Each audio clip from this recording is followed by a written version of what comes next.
Vous pensez qu'on se devait de fêter les 40 ans de notre bullseye Colin Farrell? Ça tombe bien, nous aussi.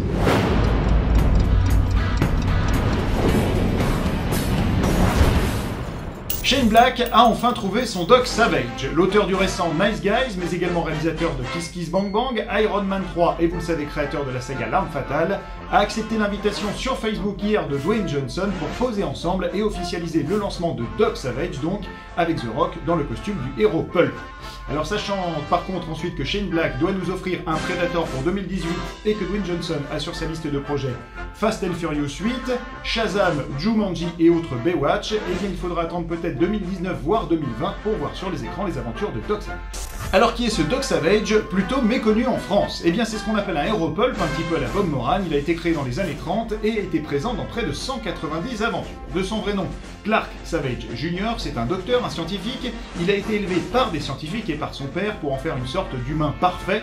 Il a donc toutes les qualités du monde, il est grand, il est beau, il est fort, il est riche, il est maître du déguisement, maître des arts martiaux, il est musicien, il est aussi chirurgien, il est scientifique, je l'ai déjà dit. Bref, au final, c'est un petit peu un mix entre Superman, Tarzan, James Bond et Bernard Henry.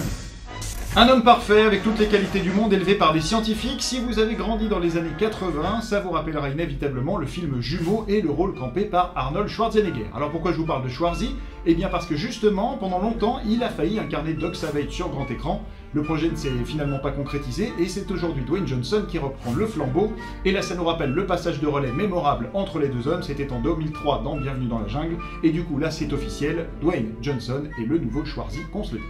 Alors après sur le papier, avec toutes ses qualités, Doc Savage, il faut quand même le dire, a l'air d'être un personnage un petit peu chiant, monolithique, parfait, lisse, c'est pas très intéressant. Sauf que rassurez-vous, Dwayne Johnson le précise sur Facebook, ce qui l'intéresse dans ce personnage et dans ce que va amener Shane Black, c'est que c'est un fucking weirdo. On pourrait traduire ça par un putain de taré. En gros, quelqu'un qui a beaucoup de mal avec la socialisation, avec le contact avec les autres, il est trop intelligent et du coup chaque interaction donne quelque chose de très drôle. On a hâte de voir Dwayne Johnson donc dans le rôle de l'homme de... Ce qui est sûr en tout cas, c'est que Dwayne Johnson et Shane Black ne pourront pas faire pire que Ron Ely, celui qui en 1975 a failli couler l'homme de bronze.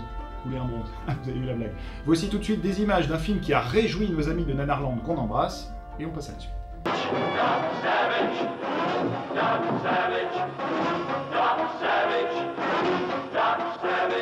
Il est noble et pur, et sa pensée s'est décidée en un instant. En lui, rien d'obscur. Il sait vouloir, il sait oser, il sait pouvoir. Aussi persistante que Stephen Amell qui espère jouer Green Arrow sur grand écran, voici les news.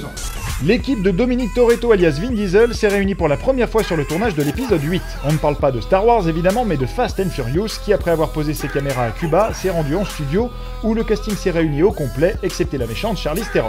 À part ça, tout le monde a l'air de bien s'amuser, jugez plutôt et big up à The Rock, encore lui, vous allez comprendre pourquoi.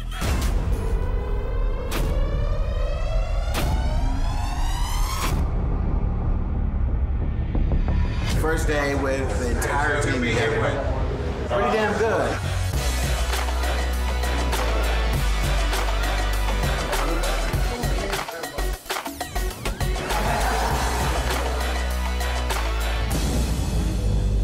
Et en parlant de gros cylindrés, il aime la vitesse, il aime les dérapages et il aime surtout les balades sur la plage, vous l'avez reconnu, on parle de Flash McQueen. Il revient en 2017 pour un troisième tour de piste cinéma et les premières photos et infos de Cars 3 ont été dévoilées.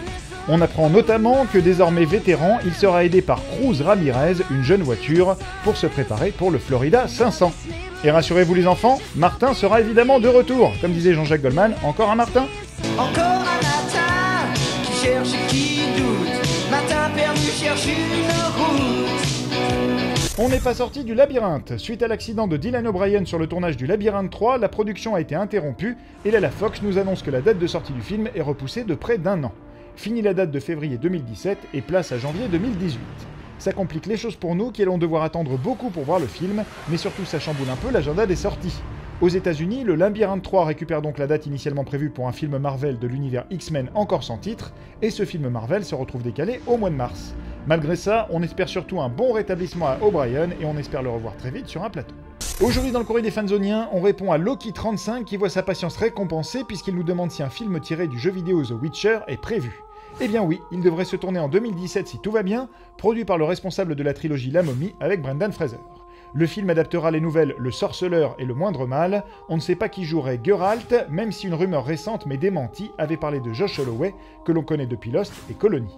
Depuis, c'est le calme plat. Un mois sans nouvelles, mais bon, le projet est toujours d'actualité, c'est la bonne nouvelle, et il faudra se montrer patient. Entre Warcraft, Assassin's Creed et Splinter Cell, pas facile pour le Witcher de trouver sa place, donc patience Loki 35. La promo continue pour Ninja Turtles 2 et après la bande-annonce dédiée à Casey Jones, vous en reprendrez bien une petite part avec celle dédiée à Bebop et Rocksteady. Nos amis les Tortues seront donc confrontés à ces deux nouveaux personnages venus tout droit des comics et des dessins animés, on s'en souvient, un rhino féroce et un sanglier avec une coupe iroquois, ils vont leur donner du fil à retordre, alors attention, il va y avoir du porc. Enjoy et à demain.